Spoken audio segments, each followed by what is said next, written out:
When I was a sophomore, I was doing this project about place. We were all assigned to photograph a place and capture the essence of what that made that place. And I initially chose a dog groomer, and I was really excited. I got the access pretty fast. She was super sweet. I was photographing all these cute dogs. And then my professor was like, start over. My name is Jordan Tovin, and I'm a senior in the photojournalism program.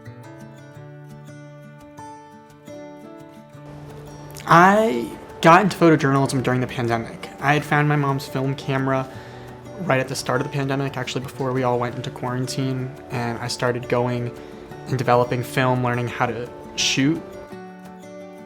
With photojournalism, that came in more with the historic events of 2020, where I started photographing my yearbook, trying to get more experience.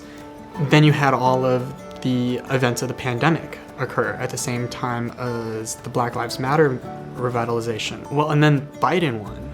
And so all of these events gave me a lot of opportunities to photograph these events that had such a large national significance. And at first I thought it was the currency and that national significance that attracted me to photojournalism, but it was really the ability to connect with strangers and meet new people. That's what drew me in. It just took me a long time to realize that.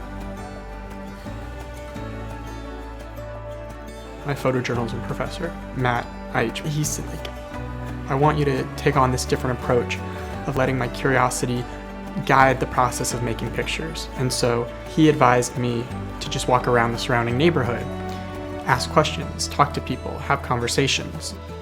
And so I ended up finding out that it's really the ability to connect with others, meet strangers, learn from other people, communities, cultures, that is what made me passionate about photojournalism.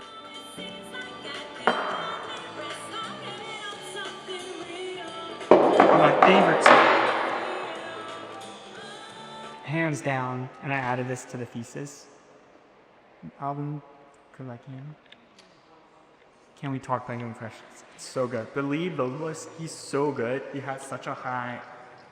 It's not. I don't know that much about music. I don't know how much my opinion matters, but he. So for my next installation, I have been working on a project for over a year at this point about how the go-go community, go-go, for those of you who don't know, is the official music genre of Washington, D.C., how that community that surrounds go-go music is working to overcome its past criminalization to ensure that it has a future. I think my installation might consist of over 300 images. It feels a little surreal, not just in the cliche sense that like, oh, it's the end, I'm moving on, but when you're surrounded by all of these other creative minds for the past 4 years, and you get to see how other people evolve and their practice changes, and to see that culminate into one group exhibition, to see all of the hard work that goes into this, it just means that much more. Once I graduate, I'm hoping to travel for a little bit, and then this summer, well, I'll be interning at Reuters in New York City as a photojournalism intern. I think art's important because it's worth recognizing the limitations of our own words. Whether it's photography, dance, I think art creates a response within us that, the normal use of language might not be able to do. I think that's what's really important, is the way that it makes us feel.